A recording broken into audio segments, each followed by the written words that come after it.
야, 주제 파악 좀 해. 어디서 주워온 쓰레기로 결제를 하래? 여기가 니들 안방이야? 점원의 비웃음과 함께 바닥에 팽겨쳐진 낡은 카드 한 장. 하지만 덜덜 떨리는 손으로 카드를 꽂는 순간 백화점 전체를 얼어붙게 만드는 묵직한 경고음이 울려 퍼졌습니다. 그리고 정확히 10분 뒤 거짓말처럼 백화점 정문으로 검은색 리무진 부대가 들이닥쳤습니다. 헐레벌떡 뛰어온 대기업 총수와 임원들은 명품을 휘감은 고모가 아닌 며칠 굶어 떼국물이 흐르는 자매 앞에 무릎을 꿇었습니다. 아버지 장례비를 훔쳐 달아난 주제에 조카들을 사기꾼 취급하며 경찰을 부르라던 고모의 얼굴이 순식간에 사색이 되었습니다. 도대체 엄마가 남긴 이 낡은 카드에 어떤 엄청난 비밀이 숨겨져 있길래 재벌 회장조차 벌벌 떠는 걸까요? 피 섞인 조카들의 고열을 빨아먹던 고모에게 닥칠 참혹한 최후, 지금 바로 공개합니다. 사연 시작하기에 앞서 무료로 하실 수 있는 구독과 좋아요 버튼 부탁드립니다. 그리고 지금 어디에서 듣고 계신가요? 지역 이름이나 장소를 댓글로 남겨주시면 저도 반갑게 인사 올리겠습니다. 아빠의 장례식을 치른 날은 제 인생에서 가장 긴 하루였습니다. 아니, 어쩌면 그날부터 시간이 멈춰버린 것 같았어요. 장례식장 복도에 흐르는 차가운 육개장 냄새가 아직도 제 코끝에 생생하거든요. 그 비릿하고 텁텁한 냄새 속에 섞인 건 돈 냄새였습니다. 아니, 정확히는 돈이 사라진 뒤의 공허함이었죠. 조문객은 거의 없었습니다. 20명도 안 됐을 거예요. 아빠는 평생을 성실하게 사셨지만 가난하다는 이유만으로 사람들은 쉽게 등을 돌리더라고요. 하얀 국화꽃 몇 송이가 놓인 영정 앞에서 저와 19살 동생 지은이는 그저 멍하니 앉아 있을 수밖에 없었습니다. 언니, 배고파. 지은이가 작은 목소리로 속삭였어요. 저는 동생의 손을 꽉 쥐었습니다. 손바닥이 얼음장처럼 차가웠죠. 아침부터 아무것도 못 먹었거든요. 아니, 어제 저녁부터였나요? 기억이 가물가물합니다. 그때는 슬픔보다 배고픔이 먼저 느껴질 만큼 저희는 절박했어요. 조금만 참아, 지은아. 식대 정산하고 우리 뭐라도 먹자. 제 목소리는 떨렸지만 동생 앞에서만큼은 강한 척해야 했습니다. 이제 26살인 제가 가장이 되어버렸으니까요. 그때였습니다. 장례식장 입구 쪽에서 또각또각 날카로운 구두 소리가 들려왔어요. 그 소리는 마치 제 심장을 찌르듯 다가왔죠.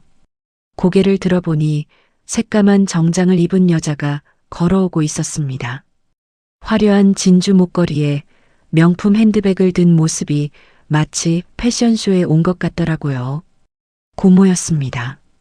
아빠의 친누나인 강미자 고모는 평소에 저희와 연락도 끊고 지냈어요. 가난한 동생 가족과 엮이는 게 싫었던 거죠.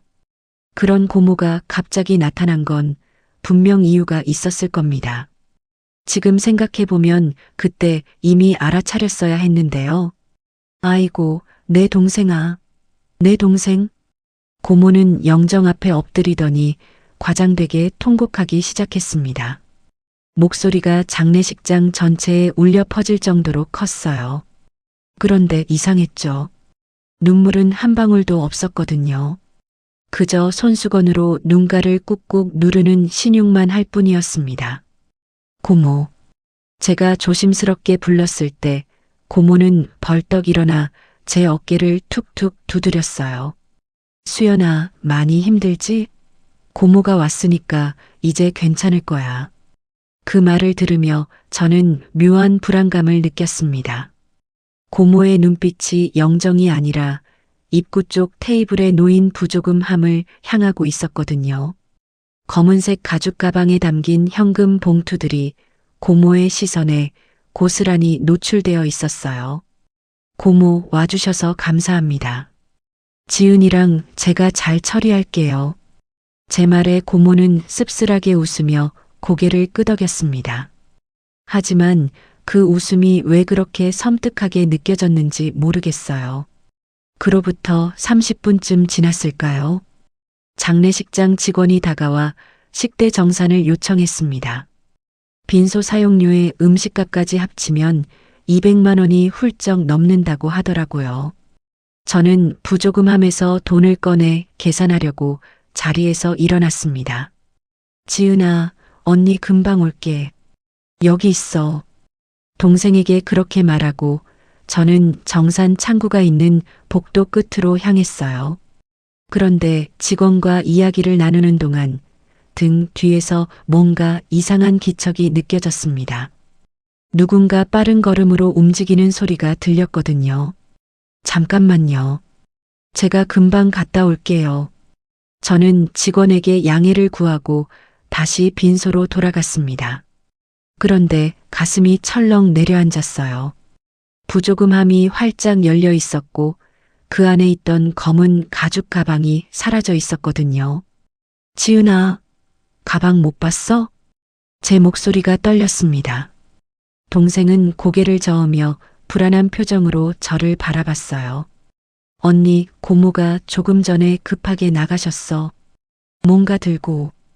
그 말을 듣는 순간 저는 미친 듯이 장례식장 입구로 뛰어갔습니다. 밖으로 나가니 고모가 보였어요. 검은 가죽 가방을 꼭 껴안고 택시를 향해 급하게 걸어가고 있었죠. 고모, 고모. 제 외침에 고모는 잠깐 멈칫했습니다. 하지만 뒤돌아보지는 않았어요. 오히려 더 빠르게 택시 문을 열려고 했죠. 저는 있는 힘을 다해 달려가 고모의 팔을 붙잡았습니다. 고모, 그거 부조금이잖아요. 왜 가져가시는 거예요? 숨이 턱까지 차올랐습니다. 고모는 제 손을 뿌리치려 했지만 저도 필사적으로 가방을 잡았어요. 그때 고모의 얼굴이 일그러지더니 차갑게 식은 목소리가 흘러나왔습니다. 뭐가 어때서? 내가 보관해 주려는 거야. 어린 너희가 뭘 아니? 이 돈 들고 있다가 사기나 당하면 어쩌려고? 고모의 말투는 너무나 자연스러웠습니다. 마치 정말로 저희를 걱정하는 것처럼 들렸어요. 하지만 그 눈빛은 달랐죠. 차갑고 날카로웠습니다. 아니에요, 고모. 저희가 알아서 할 수 있어요. 돌려주세요.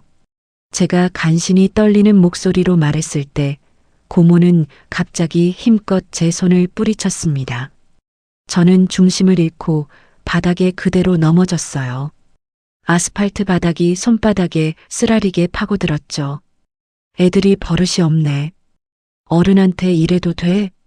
고모는 차가운 표정으로 저를 내려다봤습니다. 그러고는 주머니에서 구겨진 10,000원짜리 한 장을 꺼내 제 앞에 던졌어요. 지폐가 바람에 날려 제 얼굴을 스쳤습니다. 이걸로 밥이나 사 먹고 떨어져. 어린 것들이 눈치 없이 울기만 해. 재수 없게. 그 말이 비수처럼 제 가슴을 찔렀습니다. 고모는 그대로 택시에 올라타더니 차가 출발하기 전 창문을 내렸어요. 그리고 마지막으로 이렇게 속삭였죠. 너희 아빠 평생 가난하게 살다 갔잖아. 그럼 피받은 너희가 뭘 할 수 있겠어? 고모가 이 돈으로 제대로 쓸 테니까 걱정 마. 택시는 그렇게 떠나갔습니다. 저는 바닥에 주저앉은 채 멀어져 가는 차를 멍하니 바라봤어요. 그때 뒤에서 지은이의 울음소리가 들렸습니다. 언니, 어떡해? 동생이 떨리는 목소리로 제 이름을 불렀지만 저는 아무 대답도 할 수 없었습니다. 손바닥에서 피가 배어 나왔지만 그것보다 더 아픈 건 마음이었어요. 아빠의 마지막을 위해 사람들이 모아준 그 돈을 친언니가 훔쳐 달아나다니요. 고모가 떨어뜨리고 간 게 하나 있었습니다. 바닥에 떨어진 반짝이는 티켓이었어요. 저는 떨리는 손으로 그걸 집어들었죠. 롯데백화점 본점 VVIP 라운지 초대권이었습니다. 금색 글씨가 햇빛에 반짝였어요. 저는 그 티켓을 주머니에 구겨 넣었습니다. 그리고 바닥에 떨어진 10,000원짜리 지폐도 집어들었어요. 비록 모욕적으로 던져진 돈이었지만 지금의 저희에게는 그것조차 소중했거든요. 장례식장으로 돌아왔을 때 식당 담당 직원이 험악한 표정으로 기다리고 있었습니다. 상주님, 식대 결제 안 되면 경찰 부릅니다. 장례식장이 자선사업하는 데인 줄 아세요? 그 말에 제 온몸이 얼어붙었습니다. 200만 원이 넘는 돈을 저희는 도저히 마련할 수 없었거든요. 통장에 남은 건 10만 원도 안 됐고 당장 내일 동생 교통비며 문제집 살 돈조차 걱정해야 하는 형편이었으니까요. 죄송합니다. 조금만 시간을 주시면. 제 목소리는 바들바들 떨렸습니다. 동생 지은이가 제 뒤에서 작게 흐느끼는 소리가 들렸어요. 그 소리가 제 심장을 더욱 조여왔죠. 그날 밤 저희는 아빠의 영정사진을 모시고 집으로 돌아왔습니다. 장례식장 측과 분할 납부를 약속하고 겨우 빠져나올 수 있었어요. 하지만 그 약속을 어떻게 지킬지 막막하기만 했습니다. 집에 도착해서 엄마의 유품 상자를 열었을 때 저는 문득 엄마가 생전에 하시던 이상한 행동이 떠올랐습니다. 매주 일요일 밤이면 어김없이 낡은 천으로 감싼 뭔가를 꺼내 마른 수건으로 정성스럽게 닦으시던 모습이요. 이건 우리 가족의 마지막 자존심이야. 절대 쓰지 마라. 엄마는 늘 그렇게 말씀하셨습니다. 그게 뭔지는 보여주지 않으셨지만 그 물건을 다루는 엄마의 손길만큼은 경건했어요. 마치 신성한 의식을 치르는 것처럼 말이죠. 그게 대체 뭘까요? 혹시 엄마가 남긴 그 검은 카드가 사실은 아빠의 빚보증 담보였던 건 아닐까요? 아니면 더 끔찍한 비밀이 숨겨져 있는 건 아닐까요? 그날 밤 저는 텅 빈 부조금함을 바라보며 눈물을 삼켰습니다. 아빠의 영정 앞에 놓인 식어버린 육개장 냄새가 코끝을 따갑게 자극했어요. 그 냄새는 저희의 처참한 현실을 가장 잔혹하게 일깨워주고 있었습니다. 장례식을 치르고 난 뒤 저희는 집을 옮겨야 했습니다. 아빠가 돌아가시기 전까지 살던 투룸 빌라는 월세가 밀려서 더 이상 버틸 수가 없었거든요. 집주인이 매일 전화를 걸어 독촉했고 결국 저희는 짐을 싸야 했어요. 새로 구한 곳은 반지하 단칸방이었습니다. 보증금 300만 원에 월세 25만 원. 그나마 아빠의 퇴직금 일부로 겨우 계약할 수 있었죠. 하지만 그 돈마저 장례 비용의 대부분 들어가 버렸고 저희 손에 남은 건 거의 없었습니다.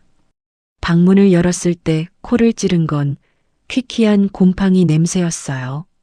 벽지 곳곳에 검은 얼룩이 번져 있었고 천장 모서리에는 물기가 맺혀 있었죠.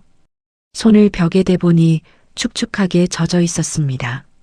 마치 벽 자체가 눈물을 흘리는 것 같았어요. 언니, 여기서 살아야 해? 지은이가 떨리는 목소리로 물었습니다. 동생의 얼굴은 창백했고 입술은 바짝 말라 있었어요.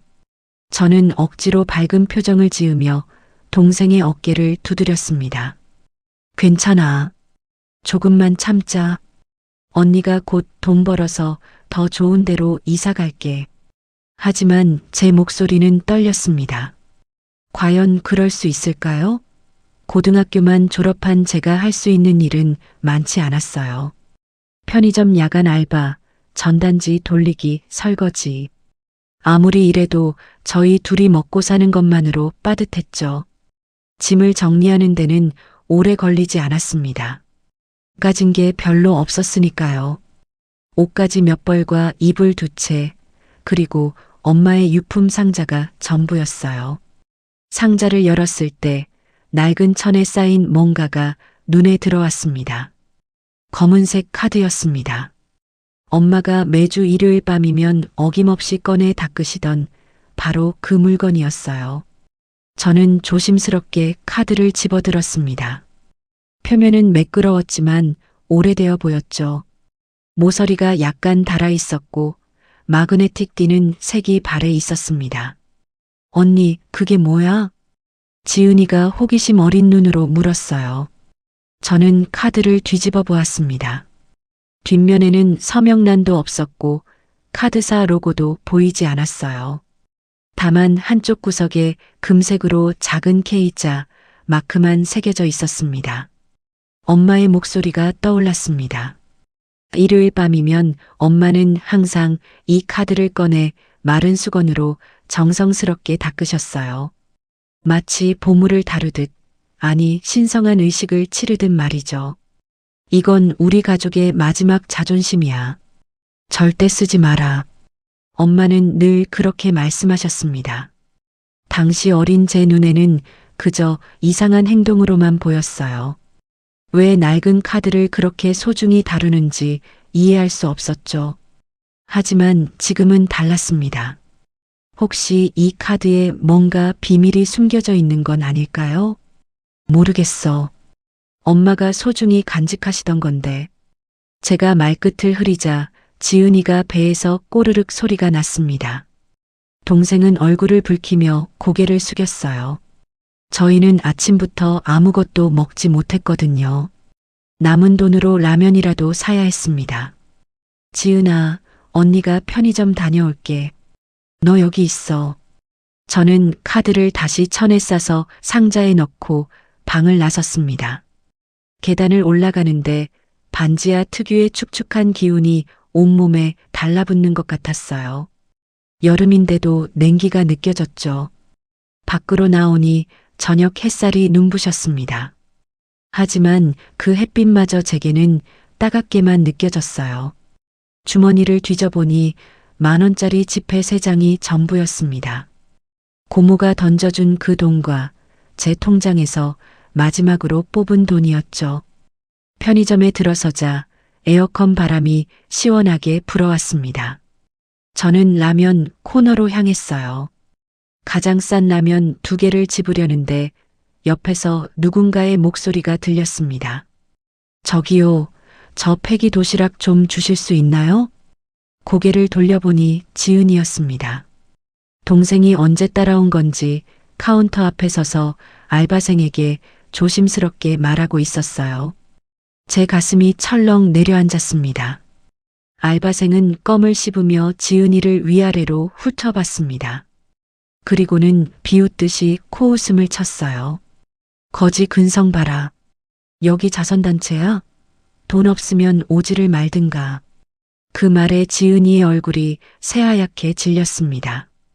동생은 고개를 푹 숙이고 뒤돌아서려 했어요. 저는 달려가 동생의 손을 잡았습니다. 지은아. 동생의 손이 부들부들 떨리고 있었습니다.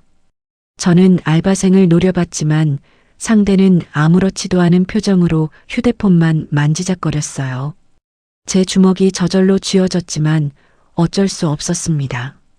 싸움을 걸 힘도 그럴 여유도 없었으니까요. 가자.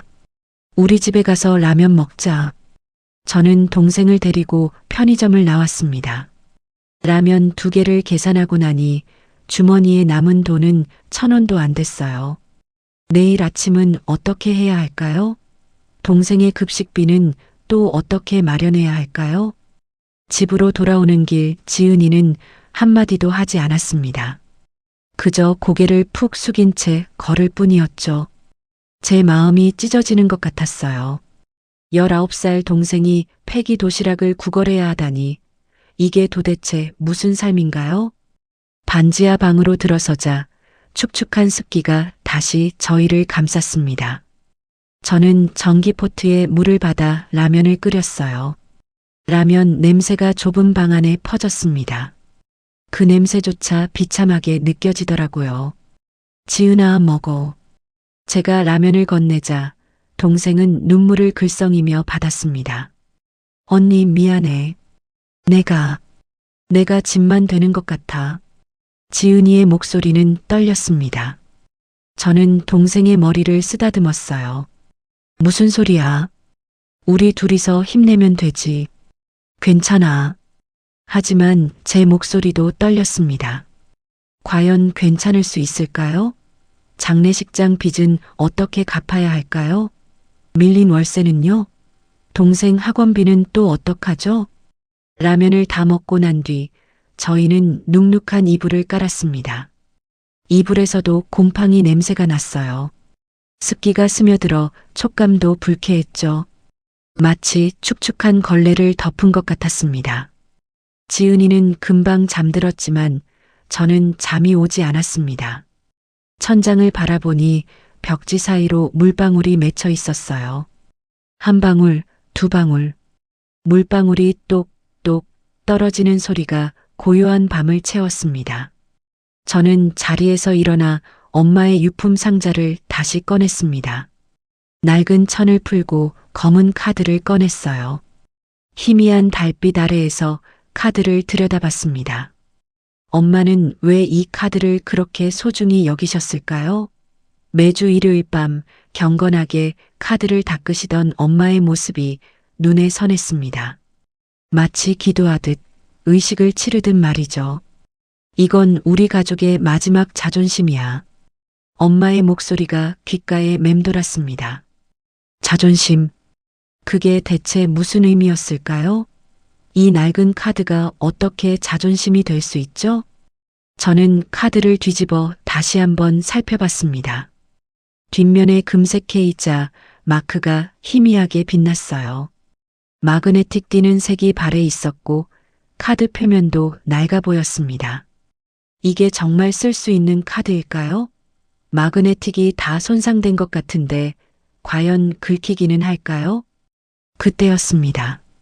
현관문을 두드리는 소리가 들렸어요.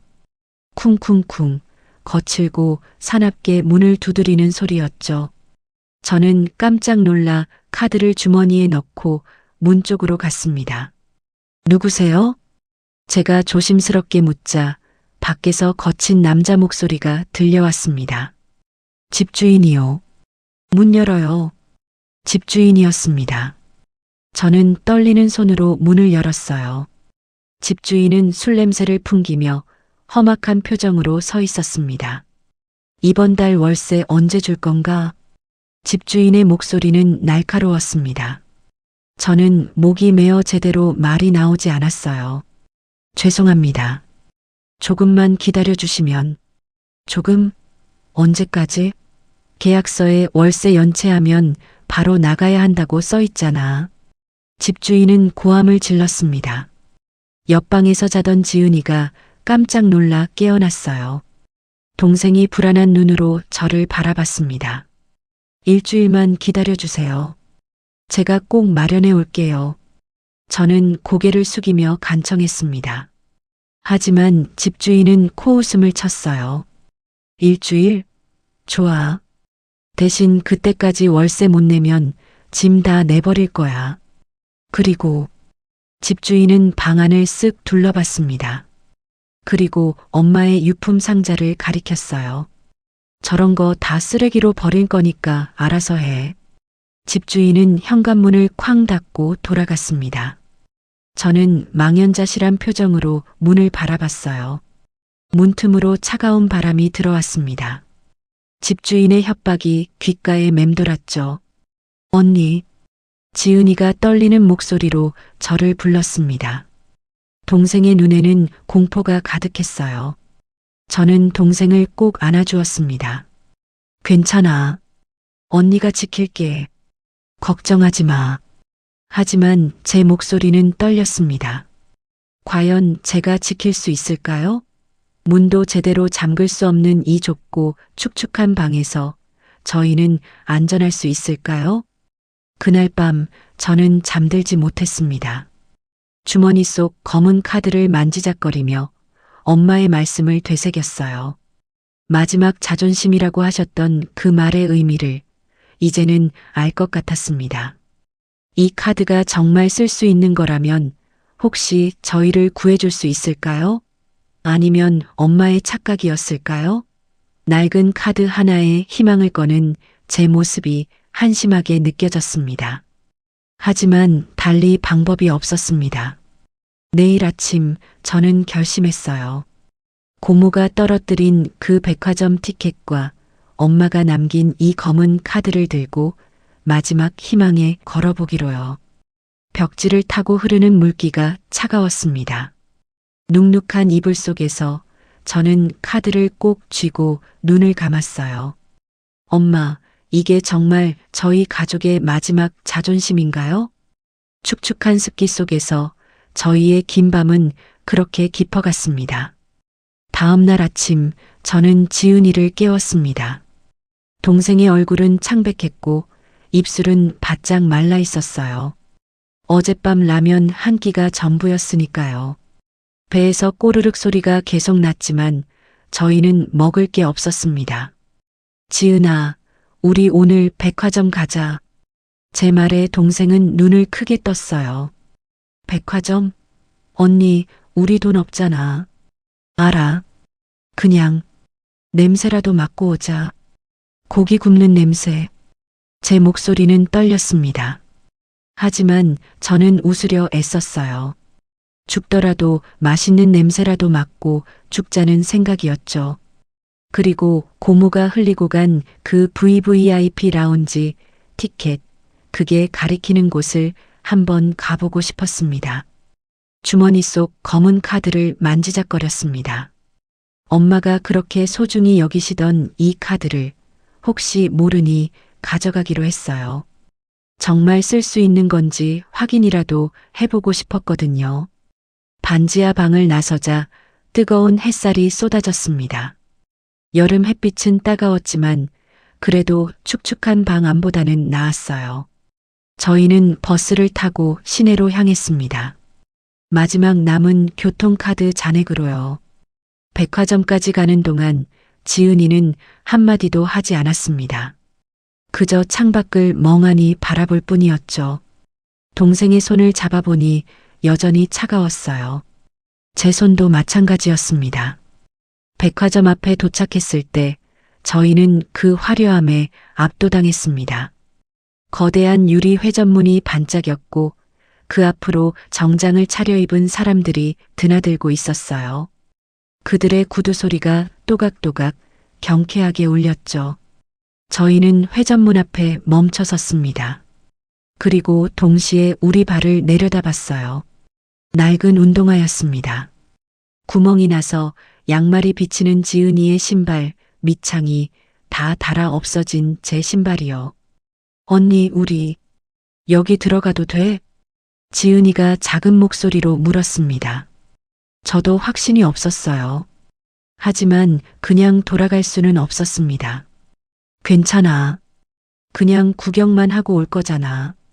저는 동생의 손을 꼭 잡고 회전문을 밀었습니다. 문이 천천히 돌아가며 저희를 안으로 들였어요. 그 순간 시원한 에어컨 바람이 얼굴을 스쳤습니다. 차갑고 깨끗한 공기가 코로 들어왔죠. 로비는 엄청나게 넓었습니다. 대리석 바닥이 반짝거렸고 천장에는 거대한 샹들리에가 걸려 있었어요. 사람들의 웅성거림과 발소리가 울려 퍼졌습니다. 어디선가 은은한 피아노 선율도 들렸죠. 저희는 멍하니 서서 주위를 둘러봤습니다. 명품 매장마다 화려한 조명이 켜져 있었고 진열대에는 반짝이는 가방들과 보석들이 놓여 있었어요. 저희가 평생 모아도 살 수 없을 것 같은 물건들이었죠. 그때였습니다. 중앙 로비의 거대한 전광판이 눈에 들어왔어요. 뉴스가 흐르고 있었습니다.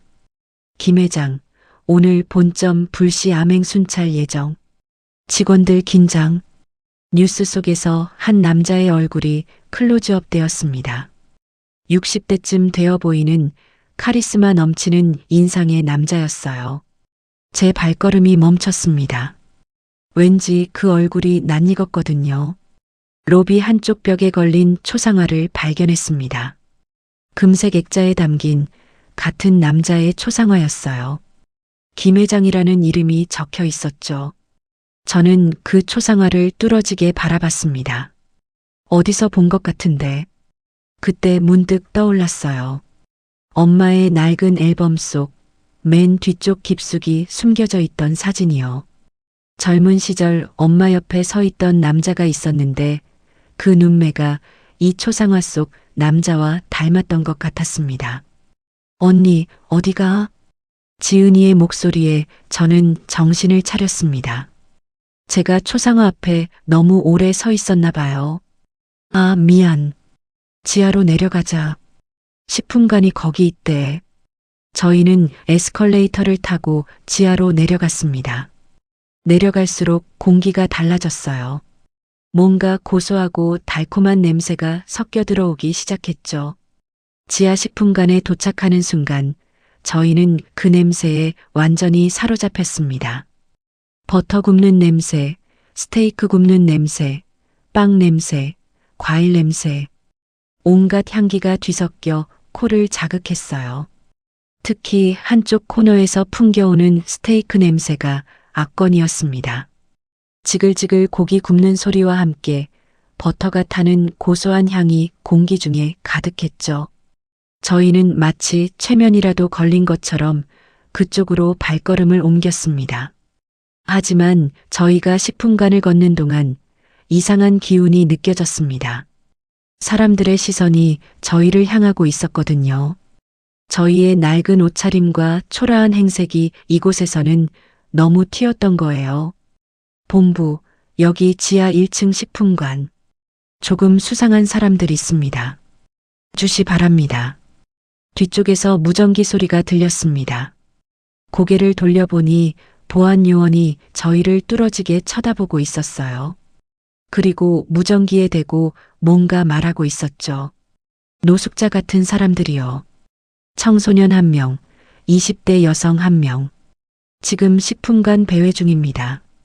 그 말이 귓가에 박혔습니다. 노숙자라고요? 저희가 그렇게 보였나요? 제 얼굴이 화끈거렸습니다.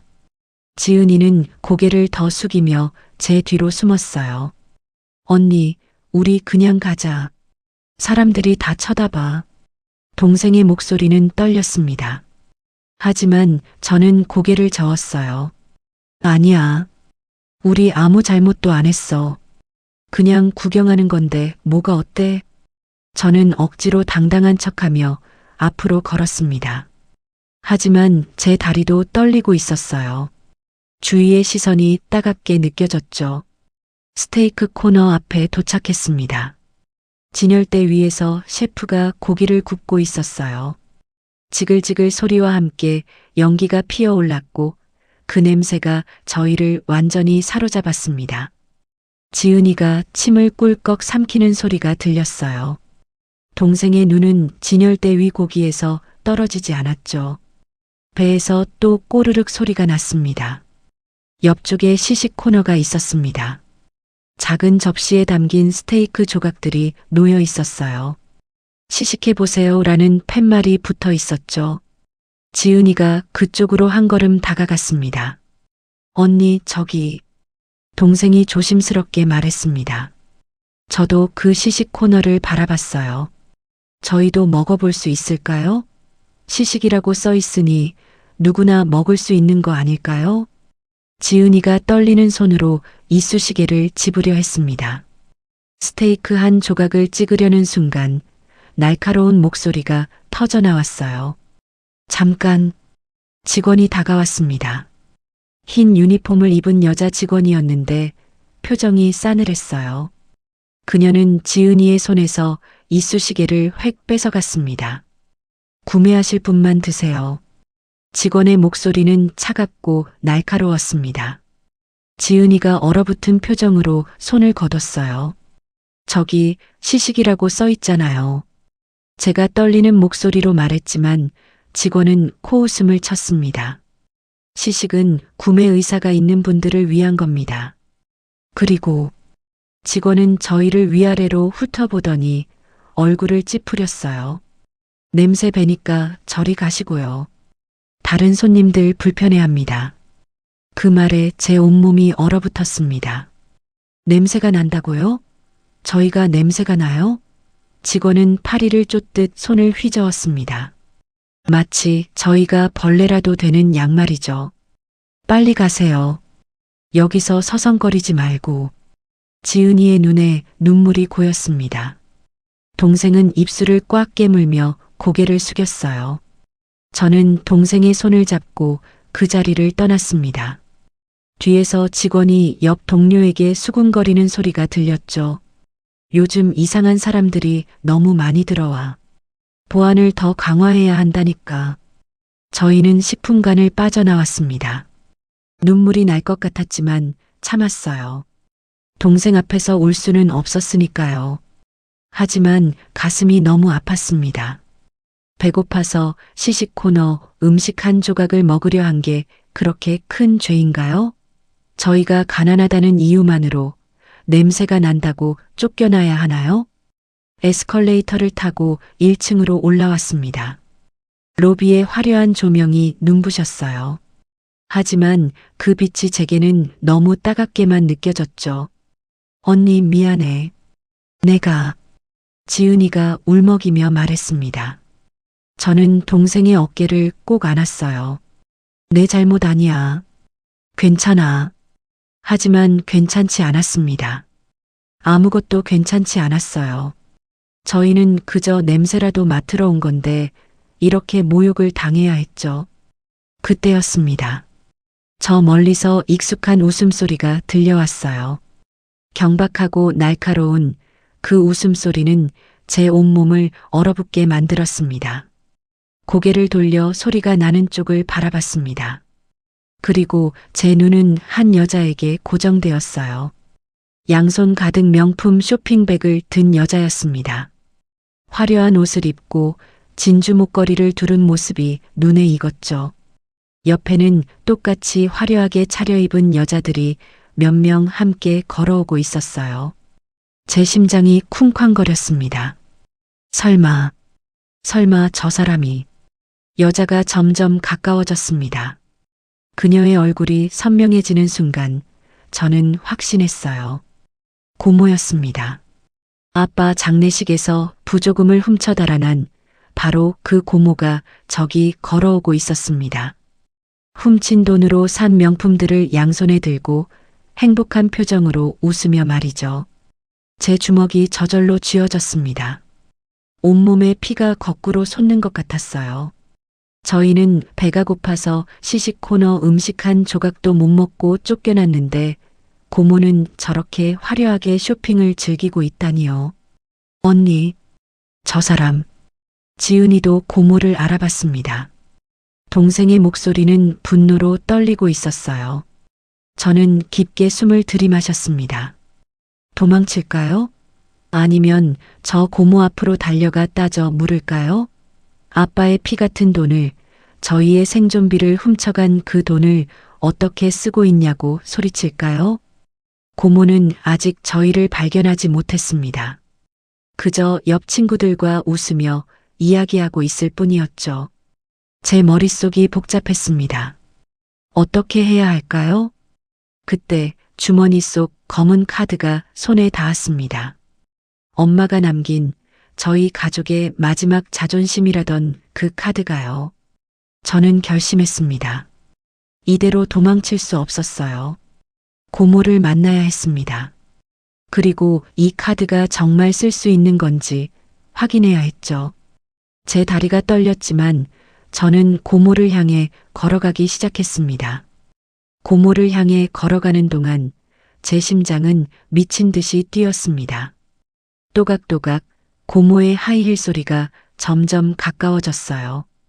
그 날카로운 소리가 마치 제 심장을 찌르는 것 같았죠. 고모는 여전히 저희를 발견하지 못했습니다. 옆에 있는 친구들과 웃으며 수다를 떨고 있었어요. 명품 쇼핑백을 든 손을 들어 올리며 자랑하는 모습이 보였죠. 이거 봐. 이번 시즌 신상이야. 한정판이라고. 300만 원 주고 샀어.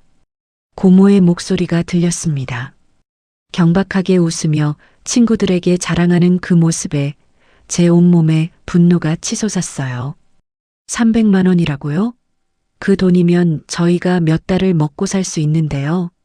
옆에 있던 친구들이 감탄하며 손뼉을 쳤습니다. 어머, 미자 언니 대단해. 요즘 돈 많이 버셨나 봐? 고모는 어깨를 으쓱했어요. 뭐, 그럭저럭. 투자 좀 잘했거든. 투자라고요? 제 귓가에서 피가 끓어올랐습니다. 저희 아빠 부조금을 훔쳐서 쇼핑하는 게 투자인가요? 제 주먹이 저절로 쥐어졌어요. 고모 일행은 계산대 쪽으로 향했습니다. 한 명품 매장 앞에 멈춰서더니 고모가 점원을 불렀어요. 저기요, 이것도 계산해 주세요. 점원이 공손하게 고개를 숙이며 쇼핑백을 받았습니다. 고모는 핸드백을 열어 뭔가를 꺼내려 했어요. 그런데 핸드백 속에서 두툼한 현금 뭉치가 보였습니다. 제 눈이 커졌어요. 그게 아빠 부조금 아닌가요? 고모가 현금을 꺼내려는 순간 옆에 있던 친구가 말했습니다. 언니 현금으로 내려고? 여기 카드 포인트 엄청 잘 쌓이는데? 고모는 잠시 망설이더니 다시 현금을 집어넣고 지갑에서 신용카드를 꺼냈어요. 금색으로 반짝이는 카드였죠. 점원이 카드를 리더기에 넣었습니다. 기계에서 삐소리가 났어요. 하지만 이상했습니다. 점원의 표정이 굳어지더니 다시 한번 카드를 긁었거든요.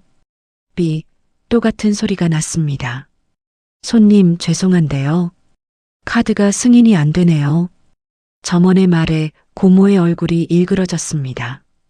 뭐, 그럴 리가 없는데. 기계가 고장 난 거 아니야? 고모는 당황한 표정으로 소리를 높였어요. 옆에 있던 친구들도 수군거리기 시작했죠. 한도 초과라고 뜨는데요. 점원이 조심스럽게 말했습니다. 그 순간 고모의 얼굴이 새빨갛게 달아올랐어요. 한도 초과라는 말에 체면이 구겨진 거죠. 말도 안 돼. 내가 얼마나 많이 넣어뒀는데. 고모가 소리를 질렀습니다. 주변 사람들이 하나둘 쳐다보기 시작했어요. 고모는 점점 더 당황하는 표정으로 핸드백을 뒤지기 시작했죠. 그럼 현금으로. 고모가 다시 현금을 꺼내려 하자 점원이 당황한 표정으로 말했습니다. 죄송하지만 저희 매장은 100만 원 이상 현금 거래는 본사 승인이 필요합니다. 자금 세탁 방지법 때문에요. 고모의 손이 멈췄습니다. 얼굴은 점점 더 붉어졌어요. 저는 그 틈을 타서 고모 앞으로 다가갔습니다. 한 걸음, 두 걸음. 제 다리가 떨렸지만 멈출 수 없었어요. 고모. 제 목소리에 고모가 고개를 들었습니다. 처음에는 누군지 몰라보는 표정이었어요. 하지만 곧 저를 알아봤죠. 고모의 얼굴이 순식간에 일그러졌습니다. 너희가 왜 여기 있어? 고모의 목소리는 날카로웠습니다. 저는 고모가 들고 있는 쇼핑백들을 가리켰어요. 그 돈, 우리 아빠 장례비죠? 고모가 훔쳐간 부조금 말이에요. 제 목소리는 떨렸지만 또박또박 말했습니다. 주변이 순식간에 조용해졌어요. 사람들이 저희를 쳐다보기 시작했죠. 고모의 얼굴이 굳어졌습니다. 하지만 곧 억지로 웃으며 고개를 저었어요. 무슨 소리야 너. 고모는 옆에 있던 친구들을 돌아보며 손사래를 쳤습니다. 얘네가 누군지 아세요? 내 동생 애들인데 정신이 좀 이상해요. 맨날 이러고 다니면서 돈 뜯으려고 하거든요. 저는 믿을 수 없다는 표정으로 고모를 바라봤습니다. 지금 뭐라고 한 거예요? 저희가 정신이 이상하다고요?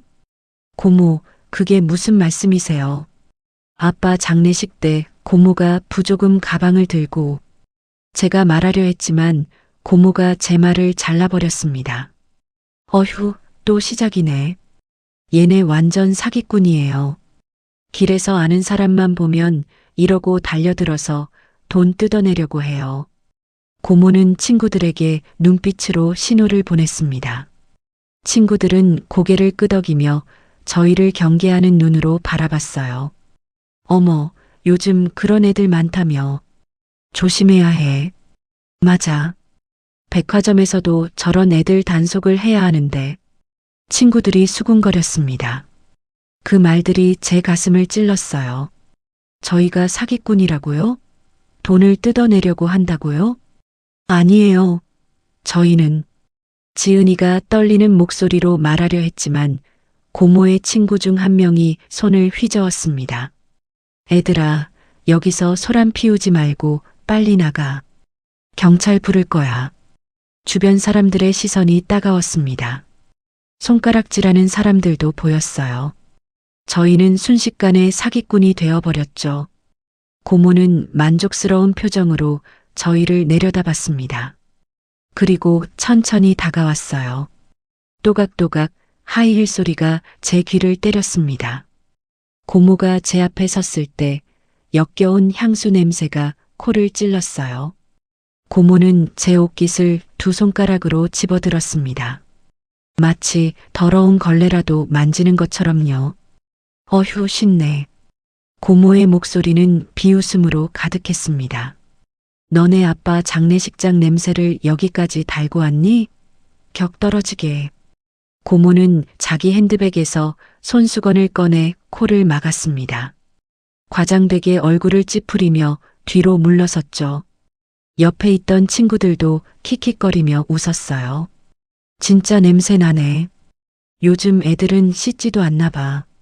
백화점에 저런 애들이 들어오면 안 되는데. 다른 손님들 피해잖아.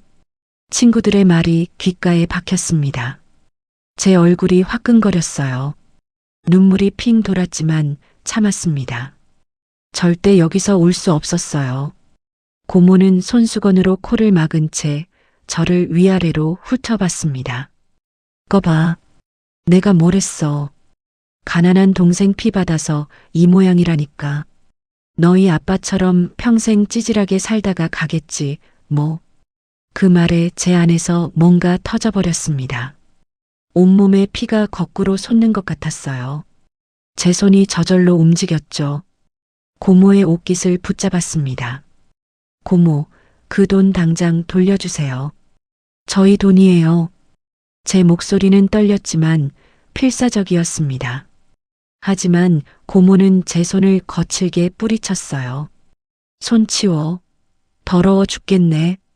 고모가 소리를 지르자 주변에서 보안 요원들이 달려왔습니다. 검은 제복을 입은 남자 둘이 제 팔을 잡았어요. 손님, 이러시면 곤란합니다.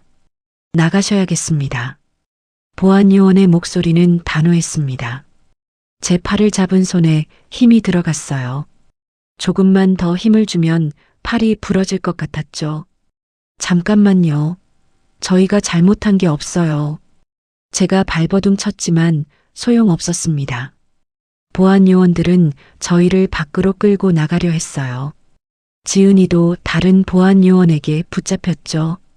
언니, 동생의 외침이 들렸습니다. 저는 필사적으로 고모를 바라봤어요. 고모는 친구들에게 둘러싸여 안타까운 표정을 지으며 고개를 저었죠. 아이고, 저런 애들 때문에 내가 창피해 죽겠네. 동생이 저렇게 키워놔서. 고모의 목소리가 멀어져 갔습니다. 저희는 보안 요원들에게 끌려 로비 쪽으로 향했어요. 사람들이 저희를 쳐다보며 손가락질했습니다. 저 나이에 저러고 다니네. 부모가 어떻게 키웠길래. 요즘 애들은 정말. 수군거리는 소리가 사방에서 들렸습니다. 제 얼굴은 불타는 것처럼 뜨거웠어요. 눈물이 흘러내렸지만 어쩔 수 없었죠. 그때 제 머릿속에 한 가지 생각이 스쳤습니다. 도망칠까요? 아니면 저 고모의 머리채를 잡고 끝까지 싸울까요? 하지만 제겐 힘이 없었습니다. 보안 요원들의 힘에 비하면 저는 너무 약했어요. 그리고 무엇보다 증거가 없었죠. 고모가 부조금을 훔쳐갔다는 증거 말이에요. 주머니 속 검은 카드가 손에 닿았습니다. 이 카드, 이걸로 뭔가 할 수 있을까요? 엄마가 그렇게 소중히 여기셨던 이 카드가 정말 저희를 구해줄 수 있을까요? 보안 요원들이 저희를 입구 쪽으로 계속 끌고 갔습니다. 회전문이 눈앞에 보였어요. 조금만 더 가면 저희는 쫓겨나는 거였죠. 저는 필사적으로 생각했습니다. 뭐라도 해야 했어요. 이대로 끝날 수는 없었죠. 주머니 속 카드를 꽉 쥐었습니다. 그리고 결심했습니다. 저는 보안요원의 손을 뿌리치고 돌아섰습니다. 식품관 쪽을 향해 뛰기 시작했어요. 지은이도 제 뒤를 따라왔죠. 잡아요. 저 애들 잡으라고요. 뒤에서 보안요원들의 외침이 들렸습니다. 하지만 저는 멈추지 않았어요. 지하 식품관으로 내려가는 에스컬레이터를 향해 전력 질주했죠. 아까 봤던 스테이크 매장 계산대가 눈에 들어왔습니다. 저는 그곳을 향해 달렸어요. 주머니 속 검은 카드를 꺼냈습니다. 나도 돈 있어요. 결제할 거라고요. 제 목소리는 떨렸지만 최대한 크게 외쳤습니다. 매장 점원이 황당한 표정으로 저를 바라봤어요. 손님, 지금 뭐 하시는? 점원이 말하려 했지만 저는 계산대 앞에 선 채 검은 카드를 내밀었습니다. 손이 부들부들 떨렸지만 카드를 놓지 않았어요. 이걸로 결제할게요. 스테이크요. 제 목소리는 간신히 나왔습니다. 점원은 비웃는 표정으로 카드를 받았어요. 손님, 이런 장난감 카드는. 점원이 카드를 바닥에 던지려는 순간 저는 억지로 카드 리더기 쪽으로 손을 뻗었습니다. 그리고 카드를 리더기에 꽂아 넣었어요. 그 순간이었습니다. 기계에서 이상한 소리가 났어요. 띠 소리가 아니라 묵직하고 낮은 경고음이었죠. 웅, 웅, 2번 울렸습니다. 점원이 당황한 표정으로 화면을 봤어요. 그리고 얼굴이 새하얗게 질렸죠. 이게... 점원의 목소리가 떨렸습니다. 뭔가 이상했어요. 저 멀리서 매장 매니저가 무전기를 들고 급하게 달려오는 모습이 보였죠. 그리고 더 멀리 백화점 복도 끝에서 신발 한 짝이 벗겨진 채 전력 질주하는 남자가 보였습니다. 저는 숨을 멈췄습니다. 대체 무슨 일이 일어나고 있는 걸까요? 카드를 리더기에 꽂은 순간 시간이 멈춘 것 같았습니다. 아니, 정확히는 제 심장이 멈춘 것 같았어요. 손은 부들부들 떨렸고 목구멍은 바짝 말라 있었죠. 점원은 황당하다는 표정으로 저를 바라봤습니다. 비웃음이 가득한 얼굴이었어요. 손님, 이런 거 안 됩니다. 지금 장난하시는 거예요? 점원의 목소리는 짜증으로 가득했습니다. 그녀는 리더기에서 카드를 빼내려고 손을 뻗었어요. 하지만 그 순간이었죠. 웅, 묵직하고 낮은 소리가 기계에서 울려 퍼졌습니다. 일반적인 카드 승인음이 아니었어요. 마치 경보음 같은 심장을 울리는 저음이었죠. 웅, 또 한 번 울렸습니다. 점원의 손이 공중에서 멈췄어요. 그녀는 당황한 표정으로 단말기 화면을 내려다봤습니다. 이게 뭐지? 점원의 목소리가 떨렸습니다. 저도 화면을 보려고 고개를 빼꼼 내밀었어요. 하지만 잘 보이지 않았죠. 다만 화면에서 붉은 빛이 번쩍이는 게 보였습니다. 손님, 이거 뭐 고장낸 거 아니에요? 이런 카드는 처음 봤는데. 점원이 짜증스럽게 말하려는 찰나였습니다. 저 뒤쪽에서 다급한 발소리가 들려왔어요. 사람들이 웅성거리며 길을 비키는 소리도 함께 들렸죠. 매장 매니저였습니다. 30대 중반쯤 되어 보이는 남자가 넥타이를 휘날리며 전력 질주에 오고 있었어요. 얼굴은 땀으로 범벅이었고 숨을 헐떡이고 있었죠. 잠깐만요. 매니저가 외쳤습니다. 그의 무전기에서는 미친 듯이 신호음이 울려댔어요. 삐삐삐 쉴 새 없이 소리가 났죠. 점원이 당황한 표정으로 매니저를 바라봤습니다.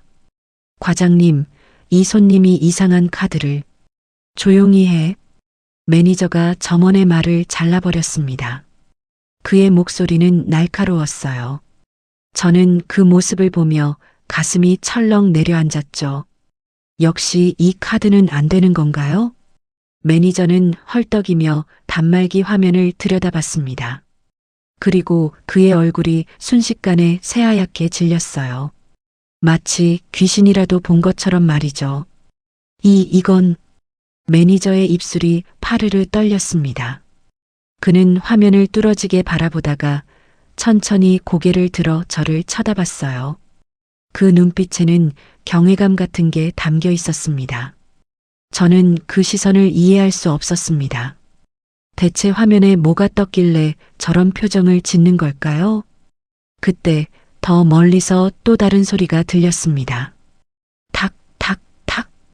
구두 한 짝이 바닥에 떨어지는 소리였어요. 고개를 돌려보니 정장을 입은 남자가 신발 한 짝이 벗겨진 채 미친 듯이 달려오고 있었습니다. 백화점 지점장이었습니다. 50대 후반쯤 되어 보이는 은발의 남자였어요. 평소라면 위험 있게 걸었을 텐데 지금은 완전히 제정신이 아닌 것처럼 뛰어오고 있었죠. 주변 사람들이 수군거리기 시작했습니다. 저게 지점장 아냐? 왜 저렇게 뛰어와? 무슨 일이래? 웅성거리는 소리가 점점 커졌습니다. 저는 그 한가운데 서서 어찌할 바를 몰랐어요. 지은이가 제 옷자락을 잡고 떨고 있는 게 느껴졌죠. 지점장이 매장 앞에 도착했습니다. 그는 숨을 헐떡이며 주변을 둘러봤어요. 그리고 카드 리더기를 발견하자 서둘러 다가왔습니다. 어디 계십니까? 카드 주인님. 지점장의 목소리는 떨렸습니다. 그는 주변을 급하게 살피며 고개를 이리저리 돌렸어요. 마치 귀한 손님을 찾는 것처럼 말이죠. 저는 망설였습니다. 제가 손을 들어야 하나요? 하지만 입이 떨어지지 않았어요. 혹시 뭔가 잘못된 건 아닐까요? 그때 뒤에서 익숙한 목소리가 들렸습니다. 꺼봐. 내가 뭘 했어. 얘네 불량 카드 쓴다니까. 고모였습니다. 고모는 친구들과 함께 이쪽으로 다가오고 있었어요. 만족스러운 표정으로 웃으며 말이죠. 지점장님, 저 애들 당장 쫓아내세요. 가짜 카드로 사기치려는 거예요. 고모의 목소리는 득이양양했습니다. 옆에 있던 친구들도 킥킥거리며 웃었어요. 맞아요. 저런 애들은 경찰에 신고해야죠. 백화점 이미지에 안 좋잖아요. 친구들의 말에 고모는 더욱 기세등등해졌습니다. 고모는 저희 앞으로 다가와 바닥에 떨어진 신발을 발견했어요. 아니, 정확히는 리더기에서 빠진 제 검은 카드를 발견했죠. 카드가 바닥에 떨어져 있었습니다. 아마 점원이 황급히 빼내느라 떨어뜨린 것 같았어요. 고모는 그 카드를 내려다보더니 비웃음을 터뜨렸습니다. 푸아, 이게 뭐니? 이런 걸 카드라고 들고 왔어? 고모는 하이힐 굽으로 카드를 밟았습니다. 딱 소리가 났어요. 그리고 발로 카드를 비벼댔죠. 엄마가 유품으로 쓰레기를 남겼구나. 딱 너희 꼴이다. 거지는 거지답게 살아야지. 백화점은 왜 기어들어와? 고모의 말 한마디 한마디가 제 가슴을 찔렀습니다. 저는 고모가 밟고 있는 카드를 바라봤어요. 엄마가 그렇게 소중히 여기시던 매주 일요일 밤마다 경건하게 닦으시던 그 카드가 고모의 발밑에서 짓밟히고 있었습니다. 눈물이 핑 돌았습니다. 하지만 참았어요. 절대 여기서 올 수 없었죠. 고모, 그만하세요. 제 목소리는 떨렸습니다. 하지만 고모는 멈추지 않았어요. 오히려 더 세게 카드를 밟으며 비웃었죠. 그만하라고? 너희가 먼저 나한테 망신을 줬잖아. 이게 다 너희 잘못이. 그때였습니다. 손님, 차갑고 단호한 목소리가 들렸습니다. 지점장이었어요. 그는 고모를 노려보고 있었죠. 얼굴에는 분노가 가득했습니다. 지점장님, 제가 설명을. 고모가 당황하며 말하려 했지만 지점장은 손을 들어 제지했습니다. 그 발 당장 치우세요. 지점장의 목소리는 얼음장처럼 차가웠습니다. 고모는 어리둥절한 표정으로 지점장을 바라봤어요. 네, 무슨 소리를. 그 카드에서 발을 치우라고 했습니다. 지점장이 소리를 질렀습니다. 주변이 순식간에 조용해졌어요. 사람들의 웅성거림이 잦아들고 지점장의 거친 숨소리만 들렸죠. 고모는 화들짝 놀라 발을 뺐습니다. 지점장은 무릎을 꿇고 바닥에 떨어진 카드를 조심스럽게 주워들었어요. 마치 보물을 다루듯 소중하게 말이죠. 그리고 손수건을 꺼내 카드를 정성스럽게 닦기 시작했습니다. 고모가 밟아서 생긴 자국을, 먼지를 하나하나 닦아냈어요. 저는 그 광경을 멍하니 바라봤습니다. 대체 무슨 일이 벌어지고 있는 거죠? 지점장은 카드를 다 닦은 뒤 천천히 일어섰습니다. 그리고 저를 향해 걸어왔어요. 한 걸음, 두 걸음. 또각또각 그의 구두 소리만 로비에 울려 퍼졌습니다. 제 앞에 선 지점장은 깊게 숨을 들이마셨습니다. 그리고는 천천히, 아주 천천히 무릎을 꿇었어요. 귀한 분을 못 알아배웠습니다. 용서해 주십시오. 지점장이 고개를 숙이며 말했습니다. 그의 목소리는 떨리고 있었어요. 공손함 그 이상의 무언가, 경외감 같은 게 느껴졌죠. 저는 입을 떡 벌리고 지점장을 내려다봤습니다. 뭐라고요? 귀한 분이라고요? 저를요? 주변 사람들도 웅성거리기 시작했습니다. 저게 무슨 일이야? 지점장이 저 애한테 무릎을 꿇어? 대체 저 카드가 뭐길래? 소란이 점점 커졌습니다. 고모는 믿을 수 없다는 표정으로 서 있었어요. 입을 벌린 채 말문이 막힌 것처럼 보였죠. 지점장은 두 손으로 카드를 받쳐들고 저에게 바쳤습니다. 이 카드는 저희 백화점 창업주님께서 단 한 분에게만 드린 마스터키입니다. 어떤 금액도 어떤 물건도 무한정 구매하실 수 있는 절대적인 권한을 가진 카드죠. 지점장의 설명에 주변이 더욱 술렁거렸습니다. 저는 그 말을 이해할 수 없었어요. 마스터키라고요? 무한정 구매라고요? 그럴 리가 없어요. 제가 떨리는 목소리로 말했습니다. 하지만 지점장은 고개를 저었어요. 사실입니다. 이 카드를 소지하신 분은 저희 그룹의 가장 중요한 귀빈이십니다. 제가 평생 이 카드를 실물로 보게 될 줄은 몰랐습니다만 지점장은 눈물을 글썽이며 말했습니다. 이렇게 뵙게 되어 영광입니다. 그 말이 끝나자마자 주변에 있던 직원들이 일제히 고개를 숙였습니다. 매니저도 점원도 보안 요원들까지도요. 모두가 90도로 허리를 숙이며 인사했죠. 귀한 분을 못 알아배웠습니다. 일제히 외치는 소리가 백화점 로비를 가득 채웠습니다. 저는 그 한가운데 서서 어찌할 바를 몰랐어요. 지은이가 제 옷자락을 잡고 떨며 속삭였습니다. 언니, 이게 대체... 저도 모르겠어요. 이게 꿈인지 생시인지조차 분간이 안 됐으니까요. 고모는 그 광경을 보며 얼굴이 새하얗게 질려 있었습니다. 옆에 있던 친구들도 마찬가지였어요. 모두가 입을 벌린 채 믿을 수 없다는 표정으로 서 있었죠. 지점장이 다시 입을 열었습니다. 손님, VVIP 라운지로 모시겠습니다. 그곳에서 편히 쉬시면서 원하시는 것 무엇이든 말씀해 주십시오. 지점장의 말에 저는 고개를 끄덕일 수밖에 없었습니다. 아직도 상황이 믿기지 않았지만 한 가지는 확실했어요. 엄마가 남긴 이 검은 카드는 정말로 저희 가족의 마지막 자존심이었습니다. 아니, 자존심 그 이상의 무언가였죠. 저는 지점장에게서 카드를 받아들었습니다. 손에 쥐어진 카드가 따뜻했어요. 마치 엄마의 손길이 느껴지는 것 같았죠. 고모를 향해 고개를 돌렸습니다. 고모는 떨리는 입술로 뭔가 말하려 했지만 소리가 나오지 않았어요. 저는 그런 고모를 조용히 바라봤습니다. 이제 시작이었습니다. 지점장이 제 앞에 무릎을 꿇고 카드를 바치는 모습을 고모는 믿을 수 없다는 표정으로 바라보고 있었습니다. 그 얼굴에는 당황함과 분노가 뒤섞여 있었어요. 옆에 서 있던 친구들도 마찬가지였죠.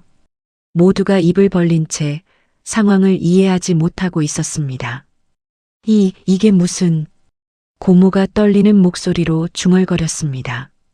하지만 곧 얼굴이 붉게 달아오르더니 화를 내기 시작했어요. 지점장, 당신 지금 미쳤어요? 저 애들이 누군지 알아요? 고모의 목소리는 날카로웠습니다. 지점장이 고개를 들어 고모를 바라봤어요. 그 눈빛은 차갑고 날카로웠죠. 손님, 조용히 하시죠. 지점장의 목소리는 단호했습니다. 하지만 고모는 멈추지 않았어요. 오히려 더 큰 소리로 외쳤죠. 얘네 거지예요. 내 동생 자식들인데 완전 사기꾼이라고요. 저 카드도 어디서 주워온 가짜일 거예요. 고모는 흥분해서 소리를 질렀습니다. 주변 사람들이 다시 웅성거리기 시작했어요. 고모는 그 틈을 타서 저를 향해 다가왔죠. 너 인연, 감히 나한테 망신을 줘? 고모의 얼굴은 분노로 일그러져 있었습니다. 손이 번쩍 올라갔어요. 저를 때리려는 거였죠. 고모의 손바닥이 제 뺨을 향해 빠르게 날아왔습니다. 저는 눈을 질끈 감았습니다. 피할 수도 없었고 피할 생각도 없었어요. 그냥 맞고 싶었습니다. 이 모든 게 끝나기를 바라는 마음뿐이었죠. 하지만 예상했던 따끔함은 오지 않았습니다. 대신 들린 건 고모의 작은 비명이었어요. 아! 저는 눈을 떴어요. 그리고 눈앞의 광경에 숨이 멎었죠. 고모의 손목을 누군가 잡고 있었습니다. 강하게 제지하고 있었어요. 고모는 당황한 표정으로 손목을 빼려 했지만 그 손은 꿈쩍도 하지 않았죠. 손을 들어 아이를 때리려 했군요. 낮고 차가운 목소리가 들렸습니다. 저는 고개를 들어 고모의 손목을 잡고 있는 사람을 봤어요. 60대쯤 되어 보이는 남자였습니다. 은발에 카리스마 넘치는 인상이었죠. 정장을 단정하게 입은 모습이 위험 있어 보였어요. 그 얼굴, 어디서 봤던 것 같았습니다. 로비에 걸려있던 초상화 속 남자였어요. 김 회장이었습니다. 회장은 차가운 표정으로 고모의 손목을 잡고 있었습니다. 고모가 발버둥 쳐도 그 손은 전혀 흔들리지 않았어요. 폭행은 범죄입니다. 공공장소에서 미성년자에게 손을 들다니요. 회장의 목소리는 얼음장처럼 차가웠습니다. 그는 경호원들에게 눈짓을 했어요. 검은 정장을 입은 경호원 2명이 재빠르게 다가와 고모의 팔을 잡았죠. 이게 무슨 짓이에요? 고모가 소리쳤지만 경호원들은 단호하게 고모를 제압했습니다. 회장은 고모의 손목을 놓으며 한 발 물러섰어요. 손님, 진정하십시오. 이상 행동을 계속하시면 경찰을 부를 수밖에 없습니다. 회장의 말에 고모는 입을 다물었습니다. 하지만 눈빛만은 여전히 도끼로 가득했어요. 회장은 바닥을 내려다봤습니다. 그리고 뭔가를 발견한 듯 무릎을 꿇었어요. 바닥에 떨어진 검은 카드였습니다. 아까 고모가 밟았던 발자국이 찍힌 그 카드요. 회장은 조심스럽게 카드를 집어들었습니다. 그리고 주머니에서 흰 손수건을 꺼내 정성스럽게 카드를 닦기 시작했어요. 마치 보물을 다루듯, 아니 신성한 유물을 다루듯 조심스러웠죠. 이렇게 소중한 물건을. 회장의 목소리는 떨리고 있었습니다. 카드를 다 닦은 뒤 그는 천천히 일어나 저를 향해 걸어왔어요. 저는 본능적으로 한 걸음 뒤로 물러섰습니다. 너무 압도적인 존재감이었거든요. 하지만 회장은 부드러운 미소를 지으며 다가왔어요. 제 앞에 선 회장은 깊게 숨을 들이마셨습니다. 그리고는 무릎을 꿇었죠. 60대의 노신사가 26살인 제 앞에 무릎을 꿇는 모습은 너무나 충격적이었습니다. 귀한 분을 이렇게 늦게 찾게 되어 죄송합니다. 회장이 고개를 숙이며 말했습니다. 두 손으로 카드를 받쳐들고 저에게 바쳤어요. 이 카드의 주인이신 분, 강수연님. 오래 기다리게 해서 죄송합니다. 회장의 말에 저는 입을 떡 벌렸습니다. 제 이름을 어떻게 아는 거죠? 저를 아세요? 제 목소리는 떨렸습니다. 회장은 고개를 끄덕이며 미소 지었어요. 물론입니다. 당신의 어머니 강현숙 여사님께서 평생 당신 얘기만 하셨으니까요. 엄마 이름이 나오자 제 가슴이 철렁 내려앉았습니다. 회장이 엄마를 알고 있다고요? 회장은 천천히 일어서며 말을 이어갔습니다. 현숙 씨와는 아주 오래된 인연이 있습니다.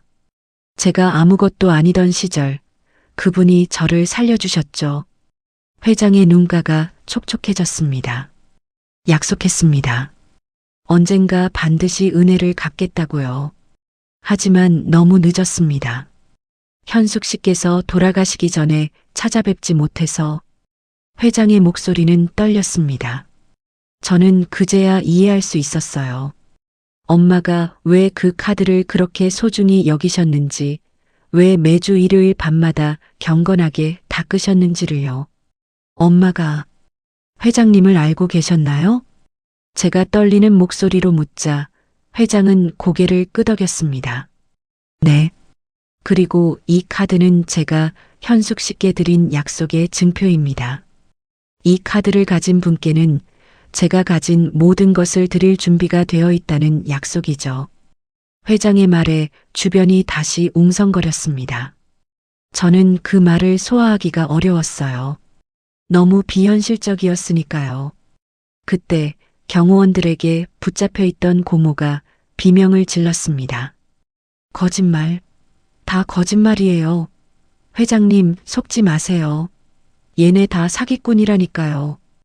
고모는 필사적으로 소리쳤어요. 제가 쫓아내려고 했던 거예요. 백화점에 저런 거지들이 들어오면 안 되잖아요. 고모의 말에 회장의 표정이 차갑게 식었습니다. 그는 천천히 고모를 향해 걸어갔어요. 당신이 이 아이들을 거지라고 불렀습니까? 회장의 목소리는 얼음장처럼 차가웠습니다. 고모는 움찔했지만 여전히 억지를 부렸어요. 그게 사실이잖아요. 저 애들 아버지 장례식 때 보니까 완전. 조용히 하세요. 회장의 한마디에 고모는 입을 다물었습니다. 회장은 고모가 양손에 들고 있던 명품 쇼핑백들을 가리켰어요. 저 물건들 어디서 난 돈으로 샀습니까? 회장의 질문에 고모는 당황했습니다. 그건 제 돈이에요. 거짓말 마세요. 조사해보면 다 나옵니다. 회장이 손가락을 튕기자 검은 정장을 입은 경호원들이 태블릿을 들고 나타났습니다. 화면에는 CCTV 영상이 재생되고 있었어요. 회장은 차갑게 말했습니다. 이 물건들 전부 훔친 돈으로 산 작물 아닙니까? 당신 동생의 장례식 부조금을 훔쳐서 말이죠. 장례식장 CCTV에 당신이 부조금 가방을 들고 나가는 장면이 고스란히 찍혀 있더군요. 태블릿 화면에는 실제로 고모가 검은 가방을 들고 장례식장을 빠져나가는 모습이 선명하게 보였습니다. 고모의 얼굴이 새하얗게 질렸어요. 어떻게... 주변 사람들이 고모를 손가락질하기 시작했어요. 저런 사람이 있어? 친동생 장례식에서 돈을 훔쳐? 정말 파렴치하네. 수군거림이 점점 커졌습니다. 고모는 얼굴이 시빨개진 채 고개를 숙였어요. 회장은 경호원들에게 지시했습니다. 저 쇼핑백들 전부 회수하세요. 명품 가방, 외투, 액세서리까지 훔친 돈으로 산 물건은 한 점도 남기지 마세요. 경호원들이 고모에게 다가갔습니다. 고모는 비명을 질렀어요. 안 돼요. 이럴 수는 없어요. 하지만 경호원들은 단호했습니다. 양손에 들고 있던 쇼핑백들을 하나하나 빼앗았어요. 목에 걸린 명품 목걸이, 손목에 팔찌, 어깨에 걸친 명품 외투까지 모두 벗겨냈죠. 고모는 울부짖으며 저항했지만 소용없었습니다. 옆에 있던 친구들은 겁에 질린 표정으로 도망쳤습니다. 아무도 고모를 도우려 하지 않았어요. 결국 고모는 명품이 다 벗겨진 채 초라한 평상복만 입은 모습으로 바닥에 주저앉았습니다. 화려했던 치장이 모두 사라지자 그저 초라한 중년 여자만 남았죠.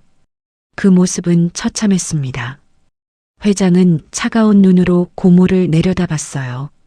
이제 경찰에 인계하겠습니다. 절도죄로 말이죠. 그 말에 고모는 울음을 터뜨렸습니다. 하지만 누구도 동정하지 않았어요. 회장은 다시 저를 향해 돌아섰습니다. 그리고 부드러운 미소를 지으며 제 어깨에 손을 올렸어요. 수연 씨, 오래 고생하셨습니다. 이제 편히 쉬셔도 됩니다. 회장의 손길은 따뜻했습니다.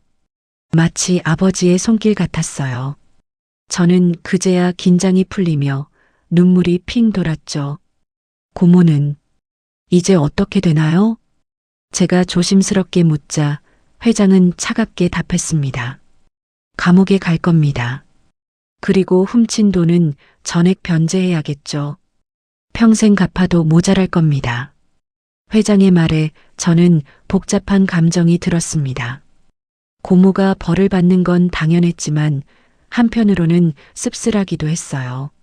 자, 이제 VVIP 라운지로 가시죠. 편히 쉬시면서 천천히 이야기를 나눕시다. 회장이 부드럽게 말했습니다. 저는 고개를 끄덕였어요. 지은이의 손을 잡고 회장을 따라 걸었죠. 뒤에서 고모의 울음소리가 들렸습니다. 하지만 저는 뒤돌아보지 않았어요. 이제 앞만 보고 가야 했으니까요. 회장과 함께 걸으며 저는 생각했습니다. 이게 정말 현실일까요? 아니면 긴 악몽에서 깨어난 걸까요? 하지만 손에 쥐어진 검은 카드의 감촉은 분명했습니다. 이건 현실이었어요. 엄마가 남겨주신 저희를 지켜줄 마지막 자존심이 이렇게 빛을 발하고 있었죠. 엄마 감사합니다. 그리고 미안합니다. 이제야 카드의 의미를 알게 되어서요. 저는 하늘을 올려다봤습니다. 백화점 유리 천장 너머로 푸른 하늘이 보였어요. 맑고 깨끗한 하늘이었죠. 이제 시작입니다. 새로운 삶의 시작이요. 회장을 따라 걸으며 저는 주변을 둘러봤습니다. 사람들의 시선이 달라져 있었어요. 아까처럼 손가락질하거나 수군거리는 게 아니라 존경과 호기심이 섞인 눈빛으로 저희를 바라보고 있었죠. 엘리베이터 앞에 도착했을 때 경호원이 먼저 버튼을 눌렀습니다. 문이 열리자 회장이 손짓으로 저희를 먼저 들어가라고 했어요. 저는 지은이의 손을 꼭 잡고 엘리베이터에 올랐죠. 최상층 버튼이 눌렸습니다.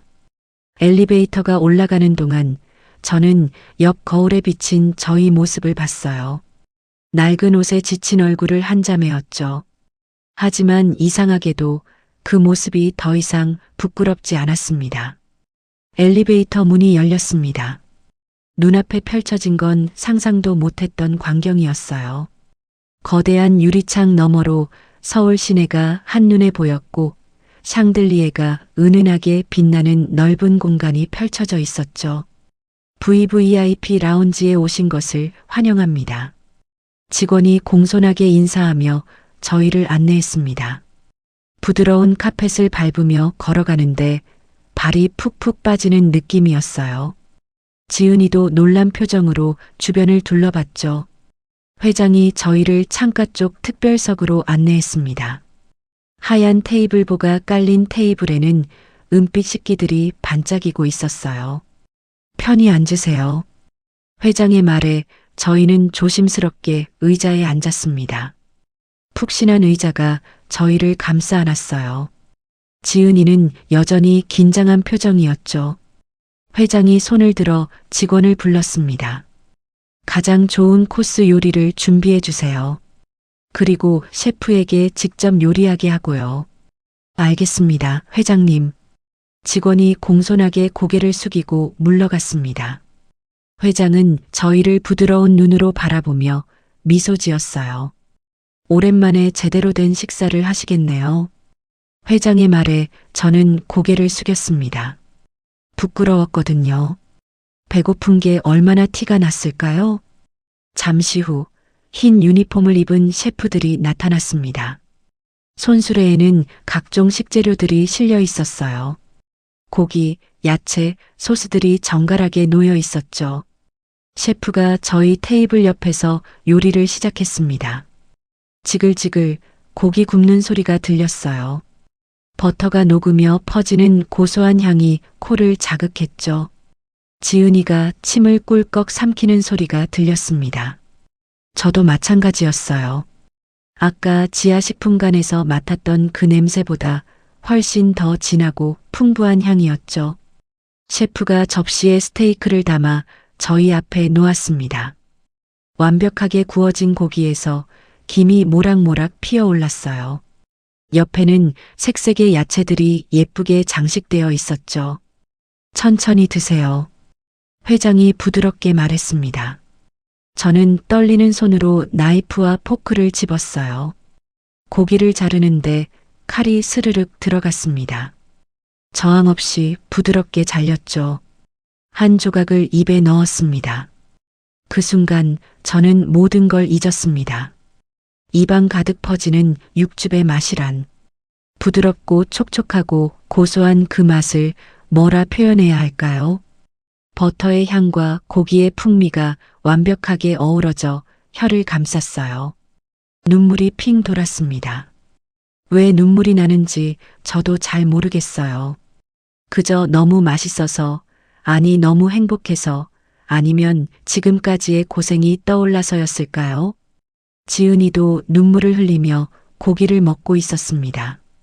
동생은 아무 말도 하지 않았지만 그 눈물이 모든 걸 말해주고 있었어요. 천천히 드세요. 체할 수 있으니까요. 회장의 목소리는 따뜻했습니다. 저는 고개를 끄덕이며 천천히 씹었어요. 하지만 멈출 수가 없었죠. 너무 배가 고팠고 너무 맛있었으니까요. 식사를 하는 동안 창밖으로 경찰차가 보였습니다. 고모가 경호원들에게 둘러싸여 차에 실리고 있었어요. 속옷 차림으로 몸을 웅크린 채 처참한 모습이었죠. 저는 그 광경을 보며 복잡한 감정이 들었습니다. 동정은 아니었어요. 다만 씁쓸함 같은 게 느껴졌죠. 저렇게까지 추락할 필요가 있었을까요? 고모님은 자업자득입니다. 회장이 제 시선을 따라 창밖을 보며 말했습니다. 남의 고통 위에 쌓은 행복은 오래가지 못합니다. 고모님은 그걸 몰랐던 거죠. 회장의 말에 저는 고개를 끄덕였습니다. 맞는 말이었어요. 경찰차가 떠나갔습니다. 저는 다시 스테이크에 집중했어요. 지금 이 순간을 온전히 즐기고 싶었거든요.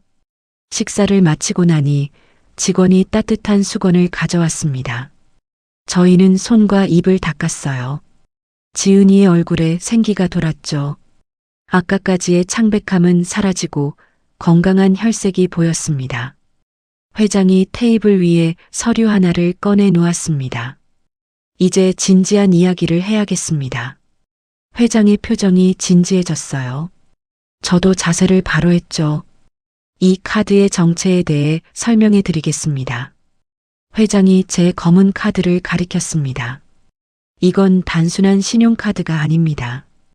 우리 그룹 창업주께서 현숙 씨에게 남긴 특별한 증표죠. 정확히 말하면 경영 참여 권한이 담긴 마스터키입니다. 저는 회장의 말을 이해하려 애썼습니다. 경영 참여 권한이라고요? 현숙 씨는 창업 초기에 저희 회장님의 목숨을 구해주셨습니다. 그때 회장님께서 약속하셨죠.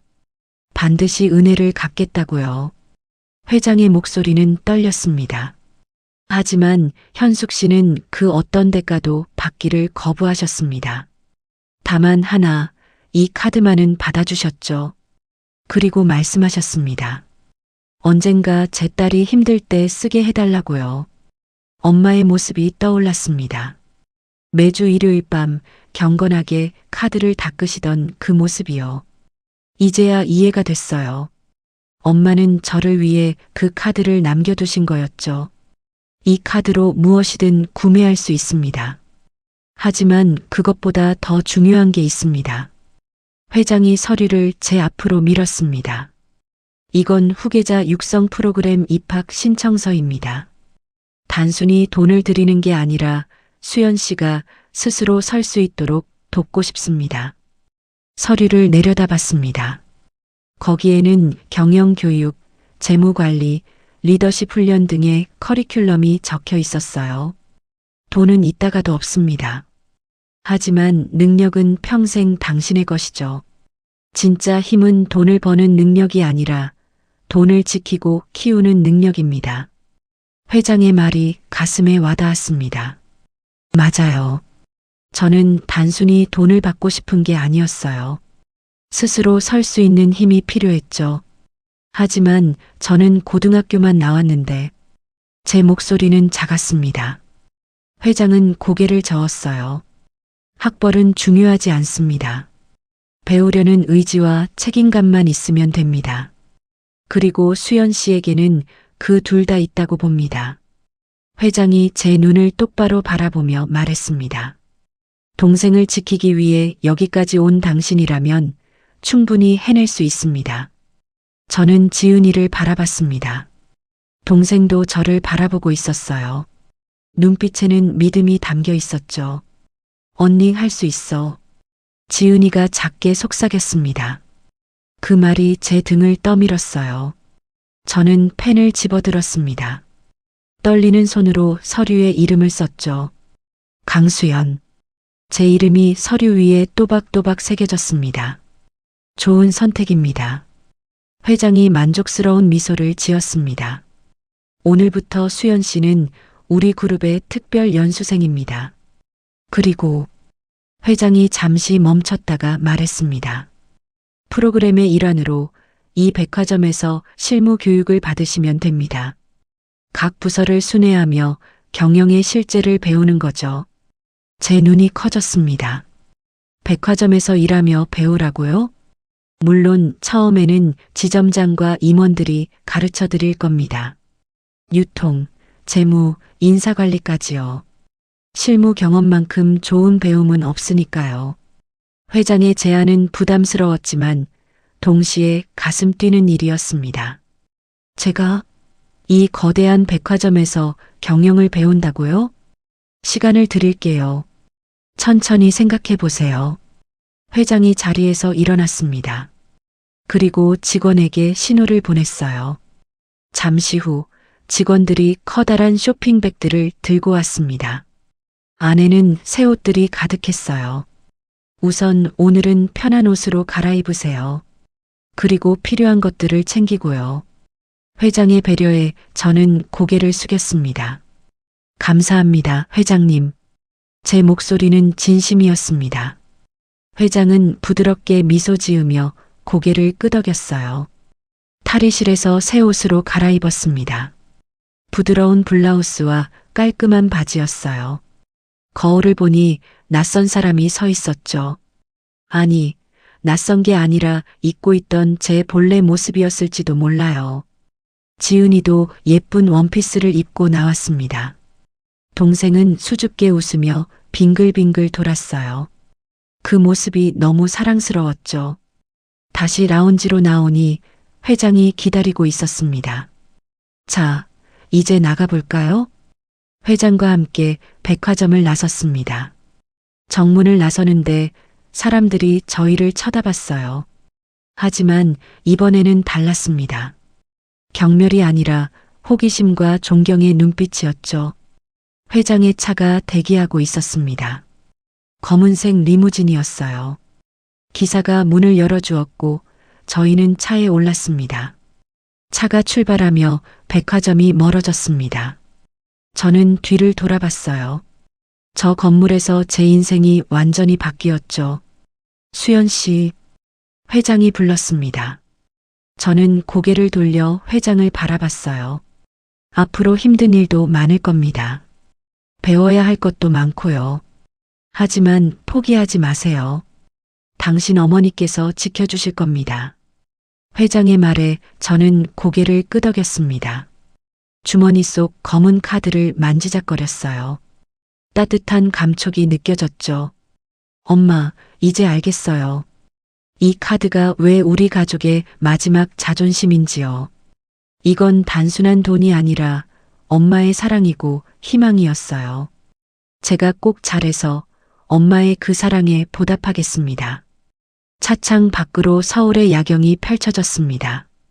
반짝이는 불빛들이 아름다웠어요.